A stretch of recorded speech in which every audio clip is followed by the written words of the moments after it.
오늘 우리에게 주시는 하나님의 말씀 보도록 하겠습니다.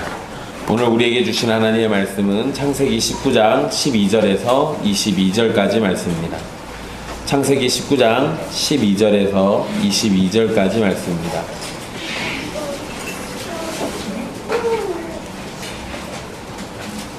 귀하신 하나님의 말씀 받들어서 읽도록 하겠습니다. 그 사람들이 롯에게 이르되 이 외에 내게 속한 자가 또 있느냐? 내 사위나 자녀나 성중에 내게 속한 자들을 다 성 밖으로 이끌어내라. 그들에 대한 부르짖음이 여호와 앞에 크므로 여호와께서 이곳을 멸하시려고 우리를 보내셨나니 우리가 멸하리라. 롯이 나가서 그 딸들과 결혼할 사위들에게 말하여 이르기를 여호와께서 이 성을 멸하실 터이니 너희는 일어나 이곳에서 떠나라 하되 그의 사위들은 농담으로 여겼더라. 동틀 때에 천사가 롯을 재촉하여 이르되 일어나 여기 있는 내 아내와 두 딸을 이끌어내라. 이 성의 죄악 중에 함께 멸망할까 하노라. 그러나 롯이 지체함에 그 사람들이 롯의 손과 그 아내의 손과 두 딸의 손을 잡아 인도하여 성 밖에 두니 여호와께서 그에게 자비를 더하심이었더라. 그 사람들이 그들을 밖으로 이끌어낸 후에 이르되 도망하여 생명을 보존하라. 돌아보거나 들에 머물지 말고 산으로 도망하여 멸망함을 면하라. 롯이 그들에게 이르되 내 주여 그리마옵소서. 주의 종이 주께 은혜를 입었고 주께서 큰 인자를 내게 베푸사 내 생명을 구원하시오나 내가 도망하여 산에까지 갈 수 없나이다. 두렵건대 재앙을 만나 죽을까 하나이다. 보소서 저 성읍은 도망하기에 가깝고 작기도 하오니 나를 그곳으로 도망하게 하소서. 이는 작은 성읍이 아니니이까 내 생명이 보존되리이다. 그가 그에게 이르되 내가 이 일에도 내 소원을 들었은즉 내가 말하는 그 성읍을 멸하지 아니하리니 그리로 속히 도망하라. 내가 거기 이르기까지는 내가 아무 일도 행할 수 없노라 하였더라. 그러므로 그 성읍 이름을 소알이라 불렀더라. 아멘. 이 말씀은 살아계신 하나님의 말씀입니다. 우리는 지난 시간에 소돔의 죄악에 대해서 살폈습니다. 그들은 나그네를 대접하는 이웃사랑을 하지 않았고 성적인 범죄를 저지르기 위해서 온 힘을 쏟았고 은혜를 받고서도 악으로 갚는 악한 모습을 보였습니다. 소돔이 하나님의 심판을 받아도 전혀 이상하지 않다는 사실을 우리는 성경의 기록을 통해서 확인할 수 있습니다.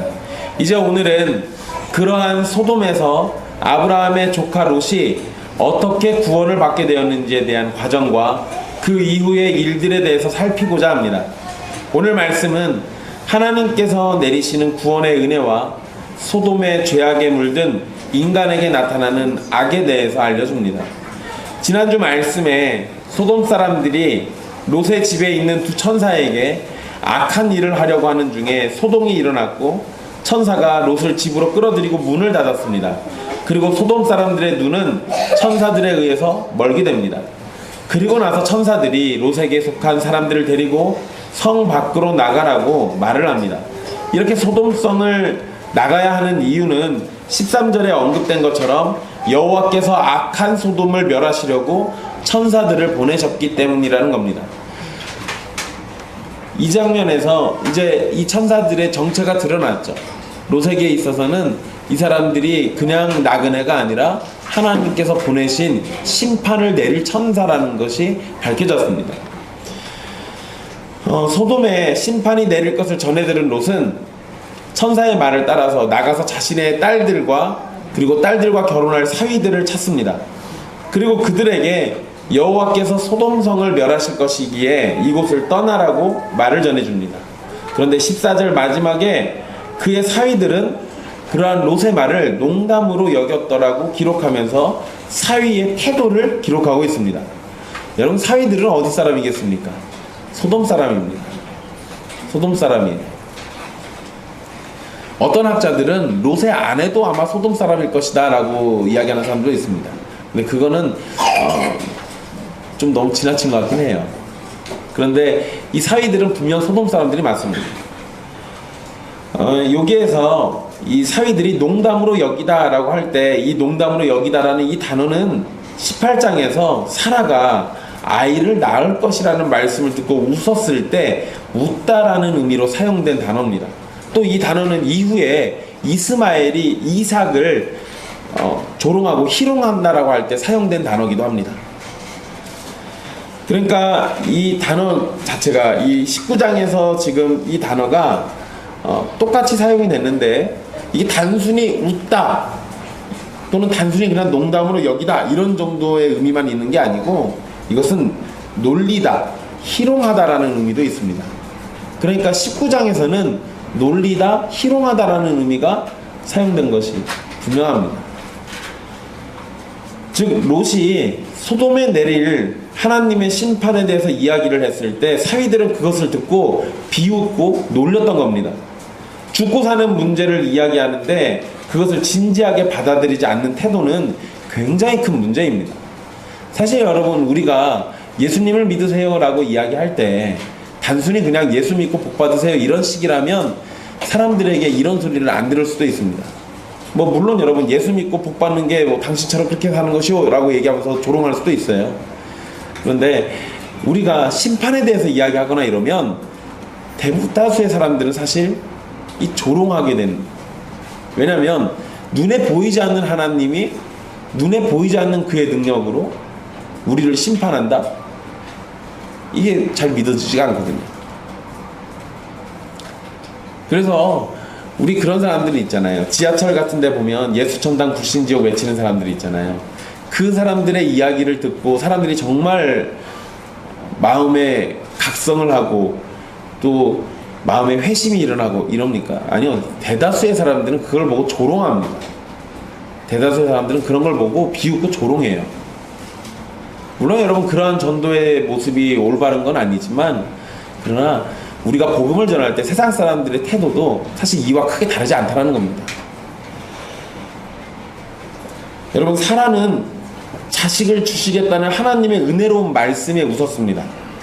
그런데 사위들은 죽음을 경고한 하나님의 심판의 말씀을 웃었어요.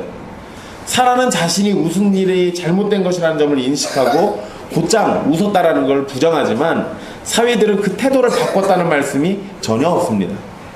결국 롯은 자신의 사위들을 소돔에서 데리고 나가지 못했습니다. 근데 이게 또 문제죠. 이후의 사건에 이것이 또 큰 문제가 발생하게 됩니다.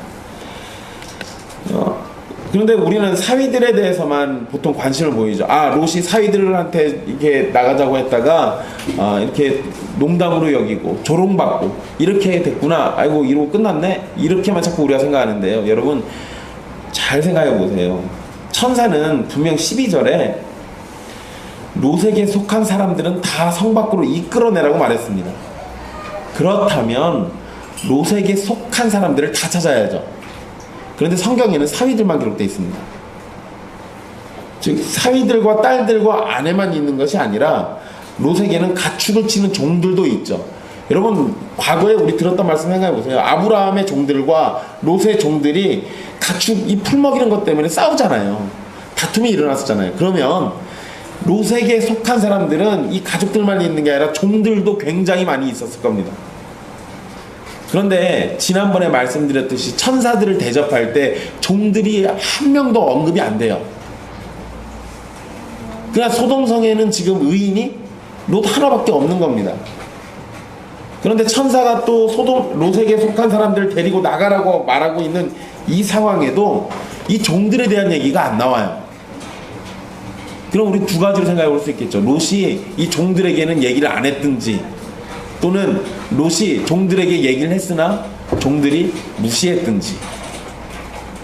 성경에는 기록되어 있지 않지만 그래도 베드로서에 롯을 의로운 사람이라고 이야기하는 걸 생각해 본다면 아마도 종들에게도 이야기했을 겁니다. 그런데 문제는 이들이 살고 있던 지역이 소돔이에요.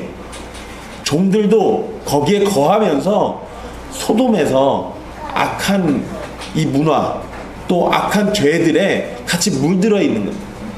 그러니까 하나님의 심판이 내린다고 할 때 소돔 사람들이 그걸 무시하는 것처럼 똑같이 종들도 그걸 무시했을 가능성이 높습니다. 그러니까 종들에 대한 얘기가 안 나와요. 아브라함이 의인 10명을 이야기했는데 소돔에는 그 의인 10명이 없는 겁니다. 다시 한번 강조가 되는 거죠. 소돔에는 의인 10명이 없어요. 사위들의 비웃음을 뒤로하고 롯은 돌아서야 했습니다. 그리고 시간은 해가 떠오를 때가 됐다라고까지 이야기해요. 동틀 때. 그런데 여러분, 그렇게 동틀 때가 됐는데 천사들은 이 롯을 재촉하기 시작합니다. 이때 롯과 함께한 사람들이 누구인지가 나오는데 롯의 아내와 두 딸들, 이 세 사람을 제외하고는 롯과 함께한 사람이 없습니다. 그러니까 이들을 데리고 나가라는 말을 한 천사가 이 성의 죄악 중에 함께 멸망할까 하노라 라는 말을 합니다. 그 말씀이 15절에 나오는데요. 그러니까 빨리 나가라는 얘기죠. 빨리 나가라는 얘기예요. 근데 여러분, 이 성의 죄악 중에 함께 멸망할까 하노라 라고 롯에게 이야기한 것은, 이 말은 아브라함이 의인을 악인과 함께 멸하시려 하십니까? 라는 질문에 대한 답처럼 들려요. 그러니까 롯은 하나님이 보시기에는 의로운 자예요. 의인인 거예요. 분명 하나님은 의인을 악인과 함께 멸하지 않는다고 말씀하셨습니다. 그러니 천사가 이 성의 죄악 중에 함께 멸망하지 않도록 나가라고 말을 한 것은 하나님께서 롯을 분명히 의인으로 여겨주시고 있다는 걸 의미합니다. 천사들이 이렇게 재촉하고 있는데 롯은 지체하였다고 16절에 기록되어 있습니다. 그러자 천사들이 롯의 손과 그의 아내의 손과 두 딸의 손을 잡아서 인도하여 성 밖으로 데리고 나가버립니다. 소돔의 심판은 확실한 것이고 그 심판이 이제 곧 시작된다는 사실은 천사들을 통해서 롯에게 전달됐습니다. 그런데도 롯은 지체했어요. 그런데도 지체했습니다. 머뭇거리고 있는 거예요. 롯이 왜 머뭇거렸는지에 대해서 성경은 자세히 설명을 하지 않습니다. 그냥 롯이 지체했다라고만 나와요. 그렇지만 그동안 우리가 롯이 소돔에 대해서 어떠한 자세를 가졌는지를 생각해보면 답이 분명히 나옵니다. 롯은 아브라함과 분쟁이 났을 때 소돔과 고모라 지역을 여호와의 동산처럼 생각하고 선택했습니다. 근데 여러분, 그 장면에서 이 아브라함이 내가 좌하면 내가 우하고 네가 우하면 내가 좌하리라 라고 얘기하니까 조카 롯이 어떻게 합니까? 고개를 들어 요단 지역을 보니 소알까지 물이 풍부했다라고 말합니다. 그 장면에서 소알이 등장하는 걸 잘 기억하세요. 롯의 눈에는 소돔 땅만 좋은 것이 아니라 요단 지역 전체, 소알까지. 그러니까 이게 또 재미난 것이 이따 보면 롯이 소알로 도망가거든요. 그런데 이 소알이라는 지역이 좋은 곳이 아니에요. 소돔과 별 다를 곳이 아닙니다. 롯이 처음에 선택했던 그 배경도 생각해 보시고, 그 다음에 전쟁이 났을 때 연합군을 형성했을 때도 다시 한번 생각해 보셔야 돼요. 그 말씀 뒤에 또 다시 말씀드릴게요. 소알 지역까지 물이 충분하다는 평가, 그것은 롯으로 하여금 그 지역에 가면 가축을 키우기에도 좋고 농사를 하기에도 좋고 살기 좋은 곳이라고 생각을 했던 겁니다. 게다가 소돔과 고모라 지역에 전쟁이 났을 때 이 포로로 끌려가는 고생을 했음에도 불구하고 다시 그 지역으로 돌아가 버리죠. 다시 그 지역으로 돌아가 버립니다. 롯에게 소돔은 어쩔 수 없이 들어가 사는 곳이 아니라 적극적으로 온 힘을 다해서 선택해서 살고 있는 곳이에요. 그런데 지금 롯은 그러한 소돔을 강제로 떠나야 할 상황이 된 겁니다. 가지고 있는 재산 전체를 다 챙길 수도 없는 상황이에요. 아마 나올 때, 여러분, 저는 어릴 때 그렇게 들었어요. 롯이 나올 때 급하게 나와서 빈손으로 나왔다. 근데 여러분, 성경에 보면 빈손으로 나왔다는 얘기는 없습니다. 게다가 시간이 충분히 있었어요. 그러니까 어느 정도 재산을 챙긴 시간은 있는 겁니다. 그러나 이 재산 전체를 다 챙길 수는 없었겠죠. 하룻밤 사이에 일어난 일이니까. 어쨌든 급하게 챙긴다고 챙겼겠지만 많은 것을 버리고 떠나야 했을 겁니다. 게다가 사위들의 조롱으로 인해서 하나님의 심판에 의심이 생겼을 가능성도 있습니다. 여러분, 내가 굳게 믿고 있다가도 주변 사람들이 막 내 믿음에 대해서 조롱하면 혼자 있을 때 내 믿음이 의심이 될 때가 있잖아요. 롯도 충분히 그럴 수 있어요. 그러니까 롯이 지체한 이유는 소돔에 대한 미련 이런 것들이 충분히 있는 거예요. 거기에다가 이 사위들의 농담까지도 만약에 작용했다고 한다면 이건 사실상 불신앙에 가까운 거죠. 그러나 천사들은 롯이 무엇 때문에 지체하는지에는 사실 관심이 없습니다. 그거 물어보지도 않아요. 그리고 그냥 그를 설득하려고도 안 해요. 그냥 지체하는 롯을 보고 강제로 그들의 손을 붙잡아 소돔에서 끌고 나와버립니다. 여러분, 우리 성경에 손을 잡아 인도하여 라고 할 때 그 잡아라는 단어 있잖아요. 그 단어가 잡다라는 의미도 있어요. 붙잡다 이런 의미도 있는데 강하게 하다라는 의미가 있습니다. 그러니까 손으로 강하게 붙잡아가지고 이끌어내는 거예요. 그러니까 이건 사실 강제로 끌어낸 겁니다. 강제로 끌어낸 거예요. 이 부분에서 우리 그런 것도 생각할 수 있겠죠. 성령님의 은혜가 내릴 때 사람들은 그걸 저항할 수 있는가? 불가항력이에요. 소돔이 심판받는데 롯이 그 자리에 가만히 앉아서 그 심판에 같이 동참할 수 있는가? 아니요, 그럴 수 없어요. 왜냐하면 하나님께서 의인을 악인과 함께 죽게 하시지 않거든요. 그러니까 강제로 끌어내버리는 겁니다. 롯의 가족들 손을 강하게 인도해서 끌어내요. 강제적으로 끌고 나오죠. 그런데 여러분, 이 장면에서 성경이 이런 말을 합니다. 여호와께서 그에게 자비를 더하심이었더라. 여러분, 재산의 일부를 손해보고 아직 마음의 준비가 되지 않아서 지체하고 있는 상황에서 강제로 끌려 나온 것이 하나님의 자비가 더해졌기 때문이라는 겁니다. 여러분, 이거 그냥 롯의 입장에서 생각해 보세요. 롯의 입장에서 생각해 보십시오. 손해가 이만저만 아니죠.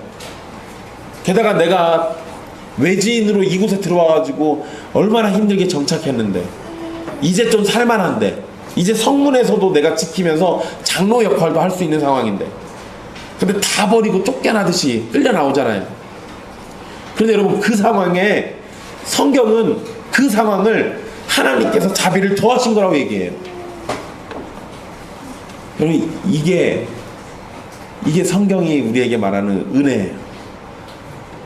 사람의 기준으로 볼 때는, 아니 하나님 굳이 자비를 더하실 거면 재산도 다 가지고 나오고, 우리 그런 거 있잖아요. 아니 굳이 나 구원해 주실 거면 몸도 좀 안 아프게 하고, 장사도 잘 되게 하고, 애들도 좀 말 좀 잘 듣게 해주시고, 그러니까 자식들 다 예수님 믿게 해주시고. 우리 바람은 그럴지 몰라도요, 그게 내 맘대로 안 되잖아요. 그런데 여러분, 우리 상황이 어떠하든 롯에게 지금 이 말씀하는 거 생각해 보십시오. 하나님이 자비를 더하신 거예요. 내 상황과 내 형편만 보지 마시고 하나님이 자비를 더하셨다라는 그 말씀에 집중하는 게 맞습니다. 롯이 만약에 형편만 보고 했다면 하나님이 지금 자기 완전히 거지 만든 거잖아요. 근데 그게 아니라고요. 그게 자비를 더하신 거라고요.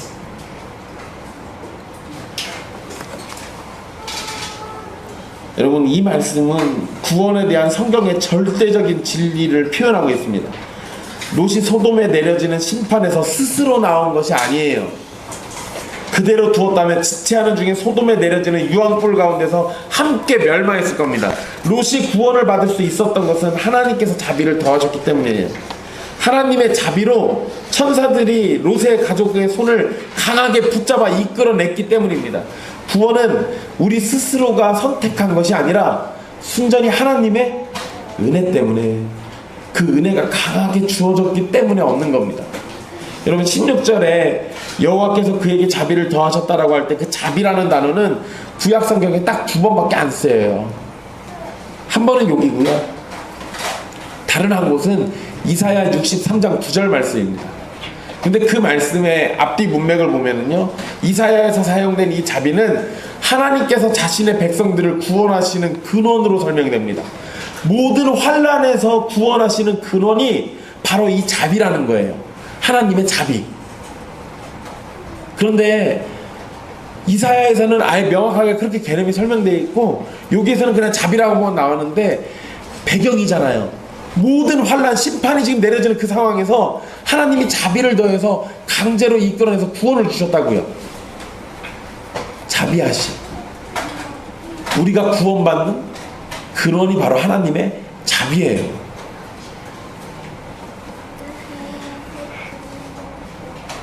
성경이 분명히 밝히는 것은 하나님의 자비 없이 구원을 받을 수 있는 사람은 어느 누구도 없다는 겁니다. 그러니 구원받기를 소원한다면 하나님의 자비하심을 구하십시오. 그것이 구원받는 가장 확실한 방법입니다. 그럼 천사들은 롯의 가족을 성 밖으로 이끌어낸 후에 도망하여 생명을 보존하라고 말합니다. 그리고 두 가지 꼭 명심해야 할 주의사항을 알려주는데요. 첫째는 돌아보지 말라는 겁니다. 그리고 둘째는 들에 머물지 말고 산으로 도망하라는 겁니다. 여러분, 이 돌아보지 말라는 건 어릴 때부터 오랜 시간 동안 정말로 가다가 이렇게 돌아봐서 그거 하지 말라는 소리인지 알았어요. 심지어 제가 본 만화책도 그러고 우리 주일학교 선생님도 저한테 그렇게 알려줬습니다. 롯의 아내가 도망가다가 뒤를 쳐다봤다가 소금기둥이 됐다고. 네, 여러분, 정말로 단순히 소돔 지역을 쳐다봤다고 소금기둥이 될까요? 그건 아니에요. 그것이 아니라는 확실한 증거는 소돔 지역에 재앙이 내릴 때 아브라함이 그걸 쳐다봅니다. 아브라함은 소금기둥이 안 됐어요. 여기서 돌아보지 말라는 의미는 다음 주에 말씀드리겠습니다.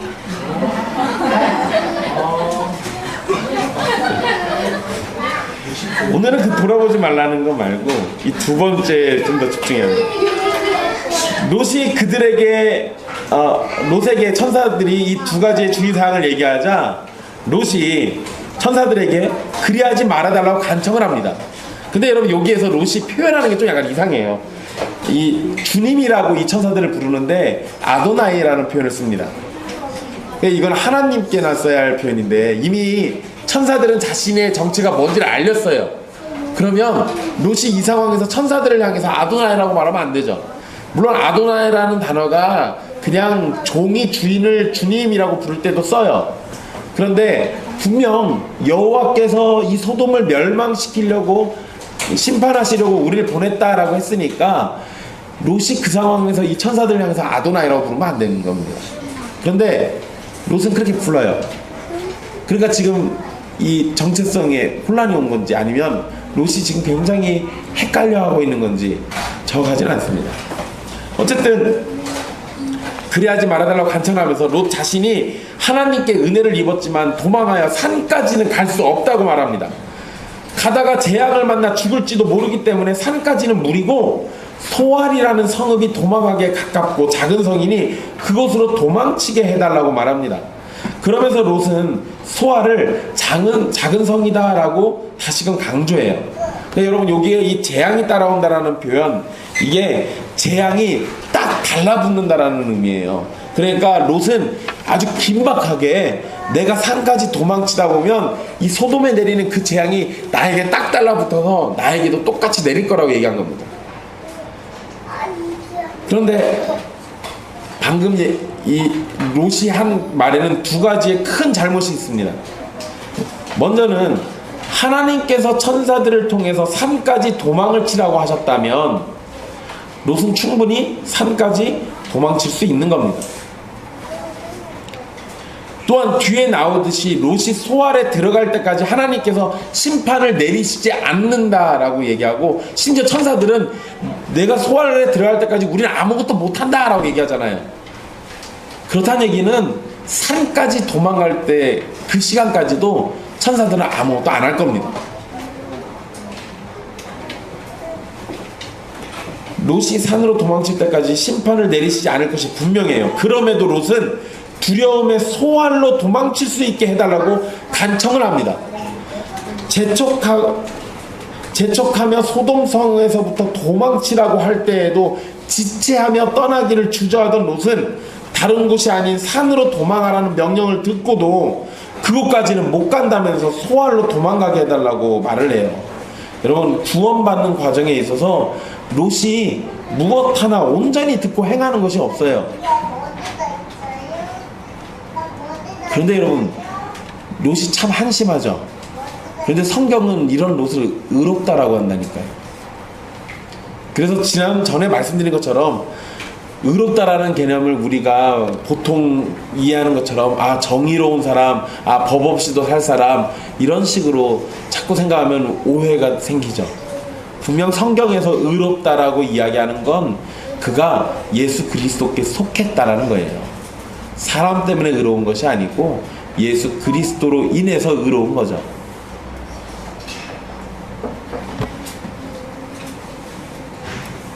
구원받는 과정에 롯이 제대로 하는 게 하나도 없습니다. 게다가 하나님께서 자신과 자신에게 속한 사람들을 구원하실 계획을 가지고 계신다는 사실을 굳게 믿는다면 산으로 도망갈 때 재앙이 자신을 따라붙을 것이라는 생각은 가질 수 없었을 겁니다. 그런데 롯은 두려움에 휩싸였어요. 재앙이 나에게 딱 달라붙어서 떨어지지 않을 거라고 생각하는 겁니다.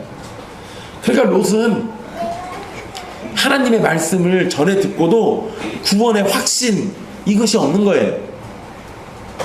여러분, 이 부분에서도 우리가 주의할 게 있습니다. 생각보다 많은 사람들이 이 구원의 확신 문제를 가지고 그것 자체가 구원을 결정짓는 걸로 자꾸 이해를 해요. 특히 구원파 같은 경우는 구원의 확신을 반드시 가져야 한다고 하죠. 여러분, 저도 여러분들에게 구원의 확신이 큰 유익이 된다라고 아주 강력하게 말씀드릴 수 있습니다. 그런데 여러분, 구원의 확신이 없다고 해서 구원을 못 받느냐? 아니요, 그러진 않습니다. 구원의 확신이 없어도 택함받은 자들은 구원 받아요. 왜 그러냐면 구원의 확신은 내가 느끼는 감정이겠죠. 그런데 구원은 내 감정과 상관없는 하나님의 전적인 은혜의 따름이에요. 그러니까 구원의 확신이 없다 하더라도 구원받는 것은 문제가 아닙니다. 하나님께서 택하신 자라면 구원의 확신과 상관없이 그 사람은 구원을 받아요. 롯이 구원의 확신이 없어서 두려움에 떨고 있지만 그러나 하나님은 롯을 의로운 자로 계속 여겨주십니다. 그러면 롯은 구원받을 거예요. 또 여러분, 두 번째로 롯이 잘못한 것이 있습니다.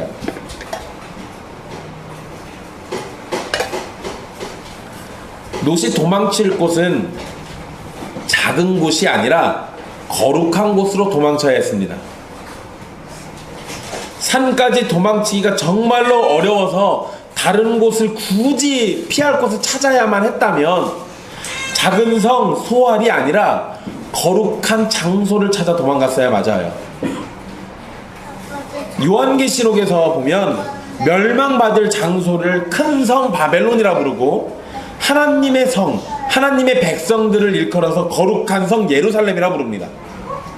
여러분, 성경이 구분짓는 걸 잘 보세요. 세상 사람들은 큰 성에 열광하죠. 그러나 하나님은 거룩한 성을 바라보십니다. 지금 롯은 큰 성은 포기했어요. 소돔이 소알보다 더 크니까 큰 성은 포기했는데 작은 성으로 도망가려고 그러죠. 그러면서 롯이 두 번 강조해요. 작은 곳, 작은 성읍 아닙니까? 이렇게 두 번 강조해요. 작다라는 걸 강조하면서 그러니까 내가 저기로 도망갈게요. 여러분, 마치 이런 거죠. 내가 큰 성 소돔은 포기할 테니까 작은 성 소알은 나에게 주십시오. 욕심 아니에요? 하나님의 심판이 내려지는 그 가운데 도망칠 수 없다는 핑계를 대면서 욕심을 부립니다. 그리고 아까 말씀드린 것처럼 소알은 어떤 지역입니까? 요단 지역과 소알까지 물이 충분했던 지역. 처음에 롯이 눈을 들어봤을 때 정말 마음에 들었던 바로 그 지역이에요. 사람들의 관심은 크냐 작냐 여기에 있을 수 있으나 하나님의 관심은 거룩한 곳이냐 거룩하지 않은 곳이냐에 더 큰 관심이 있습니다. 사실상 롯은 소돔이 왜 심판받는지도 잘 모르고 있는 것 같아요. 큰 성이니까 심판받는 게 아니죠. 거룩하지 않기 때문에 심판받는 겁니다. 하나님 앞에 불의하기 때문에 심판받는 거예요. 죄가 가득 찼기 때문에 심판받는 겁니다. 그러면 도망갈 곳을 선정할 때 작은 성 이걸 찾는 게 아니에요.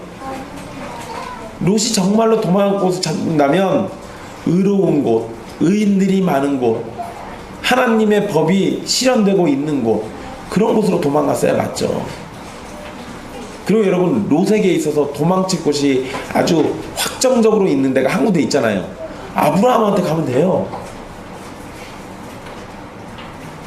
그러면 산까지는 아니더라도 아브라함이 있는 방향으로 도망쳤어야죠. 산까지 도망치지 못해 가겠다고 한 성이 소알이라는 점은 롯의 무지를 분명히 드러냅니다. 소알도 분명 소돔의 죄악과 함께 동참되어 있는 곳이에요. 메소포타미아 연합군과 소돔이 싸울 때 소알도 소돔과 함께 연합군을 만들어 싸웠다는 점에서 소돔과 소알이 친밀한 관계라는 사실을 우리는 생각해 볼 수 있습니다. 그렇다면 소돔이 멸망받는 바로 그 상황에서 소알이라고 안전할 리가 없어요. 그리고 천사들의 말을 들어보면 그 성은 멸하지 않겠다라고 얘기하는 거 보면 원래 계획은 소알까지도 멸하는 거였어요.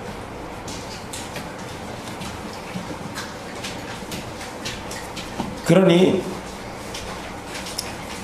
작다는 표현을 두 번이나 사용하면서 큰 성이 아니니까 그곳으로 도망가게 해달라는 롯은 왜 심판받고 있는지 정확하게 모르는 게 분명합니다.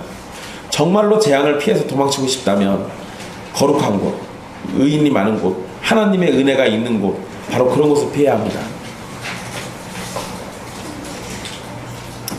그러나 여러분, 분명 이건 롯의 부족함이고 불신앙적인 모습인데 롯의 이러한 부족함을 하나님께서는 책망하지 않으십니다. 그리고 천사들을 통해서 롯의 소원을 들어주신다고 말씀하십니다. 그리고 소알도 멸망시키지 않으시겠다고 약속하셨어요.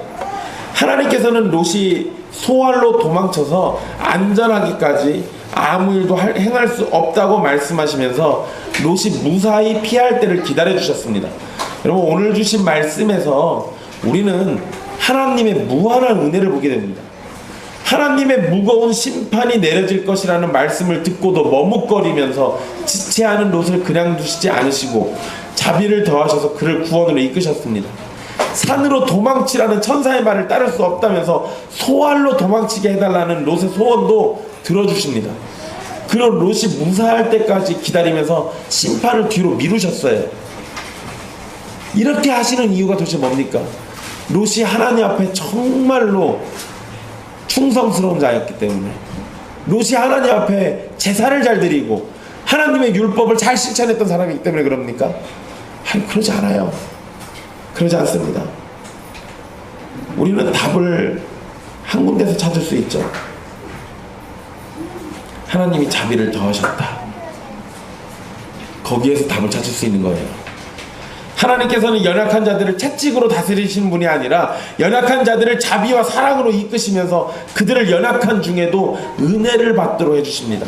롯의 믿음 없는 것과 같은 간청에도 응답하시는 하나님 보십시오. 롯이 구원을 받은 것에는 전적인 하나님의 은혜가 자리하고 있습니다. 롯의 공로나 롯에서부터 나온 의로움은 전혀 찾아볼 수 없어요. 롯이 구원을 받은 것은 마치 우리가 구원을 받은 것과 다를 바가 전혀 없습니다. 여러분, 이렇게 형편없는 롯도 구원받았다? 근데 여러분, 이제 돌이켜 나를 생각해 봐야죠. 나 같은 것도 구원받았다. 롯보다 내가 더 부끄럽지 않겠습니까?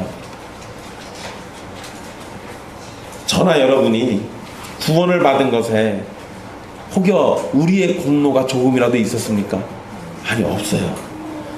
여러분이 구원을 받는 것에 있어서 하나님께 협력한 것이 무엇이 있습니까? 아니, 없어요. 우리는 하나님의 구원에 전적으로 협력하거나 충성스럽게 하나님의 구원을 따르지 않았습니다. 오히려 롯처럼 주저하고 핑계를 대면서 하나님의 말씀을 따르기에 부족한 모습을 보였어요. 때로는 전혀 따르지 않는 모습을 보이기도 했을 겁니다. 그러나 여러분, 롯에게 여호와께서 자비를 더하신 것처럼 우리들에게도 예수 그리스도 안에서 자비를 더하시되 우리가 감당할 수 없을 만큼 큰 은혜와 자비를 더해 주십니다. 우리의 구원이 우리의 불순종으로 인해서 방해받지 못하도록 철저하고 완전한 하나님의 은혜가 부어져서 구원해 주셨어요. 때로는 구원을 내가 선택하고 내가 순종을 이뤄가면서 이 구원을 받은 것처럼 생각이 될 때가 있을지도 모릅니다. 사람이 자신만을 바라보기 때문에 마치 자신이 다 한 것처럼 느껴질 때가 있어요. 그런데 여러분, 그런 사람들은 자신의 믿음 없는 모습 때문에 쉽게 주저앉습니다. 아, 이 정도면은 나 믿음이 대단한 것 같아 했다가도 금세 나의 믿음 없는 모습을 보면 나는 구원을 안 받은 것 같아 라는 생각이 또 들겠죠. 여러분, 죄와 허물로 죽었던 시체가 어떻게 먼저 주님을 찾고, 어떻게 먼저 주님께 은혜를 구하고, 어떻게 먼저 주님을 믿을 수 있겠습니까? 죄와 허물로 죽었던 우리들에게는 절대로 불가능한 일이에요. 내가 먼저 하나님 찾는 일이 없는 겁니다. 내가 먼저 하나님 사랑하는 일이 없어요. 우리가 먼저 하나님 찾고 믿는 것이 아니라 하나님께서 먼저 우리를 아시고 은혜 베푸시고 먼저 우리를 사랑하셨습니다. 하나님이 우리를 사랑하시되 끝까지 사랑하셨어요. 심지어 우리가 하나님의 존재에 대해서 전혀 인식하지 못하고 있는 그때에도 하나님은 이미 우리에게 그러셨습니다. 구원에 있어서 우리의 불완전한 순종이나 의지를 따라주시는 것이 아니라 하나님의 완전하신 사랑을 따라 은혜와 자비를 베푸셔서 구원을 우리에게 주십니다. 그래서 여러분, 나 같은 것도 구원 받았다고 얘기할 수 있어요. 나 같은 것도. 여러분, 어저께 제가 죄를 몇 개 지었을 것 같습니까? 가만히 있자. 아침에 눈 뜨고 지은 죄가 밥 먹기 전에 한 300개 정도는 지은 것 같은데요. 어저께 하루 종일 하면 제 죄가 얼마나 많겠습니까? 그 여러분, 저 같은 것도 완전하신 주님의 사랑 때문에 구원받을 수 있습니다. 사랑하는 형제 자매 여러분, 우리에게 자비를 더하시는 하나님을 바라보십시오. 예수 그리스도 안에서 끝없이 쉼없이 부족함 없이 더해지는 하나님의 자비를 바라보십시오. 우리의 구원은 바로 하나님의 자비로부터 시작되는 겁니다. 우리는 때로 롯처럼 부족한 신자의 모습을 가질 수 있습니다. 구원의 확신이 없거나 은혜보다는 두려움에 더 사로잡힐 수도 있어요. 그러나 그것은 육신에 매여있는 우리의 부족함일 뿐이지 하나님의 은혜가 부족해서 그런 게 아닙니다. 그러니 육신의 부족함으로 인해서 흔들릴 때마다 자기 사람들을 사랑하실 때 끝까지 사랑하시는 삼위 하나님의 완전하신 사랑을 바라보십시오. 혹시 여러분 중에 아직 구원받지 않으신 분이 있습니까? 소돔이 멸망을 받는 것처럼 모든 죄인들은 심판을 받게 될 겁니다. 그러나 모든 죄인 가운데에서 하나님께서 그리스도 안에서 택하여 부르신 자들이 있습니다. 그러한 사람들은 하나님의 더하시는 자비로 구원을 받게 될 겁니다. 그러니 아직 구원을 받지 않은 분이 계시다면, 아직 예수 그리스도를 믿지 못하는 분이 계시다면 자비를 더하시고 은혜를 베푸시는 하나님을 바라보십시오. 주의 이름을 부르는 자는 구원을 얻을 것이라고 말씀하셨습니다. 주님의 이름을 부르고 주께서 구원해 주시기를 바라는 모든 자는 하나님의 자비를 더해 주시기를 기도하십시오.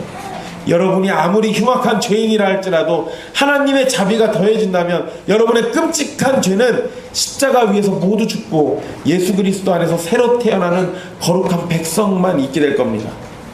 주님이 여러분을 그렇게 만드실 거예요.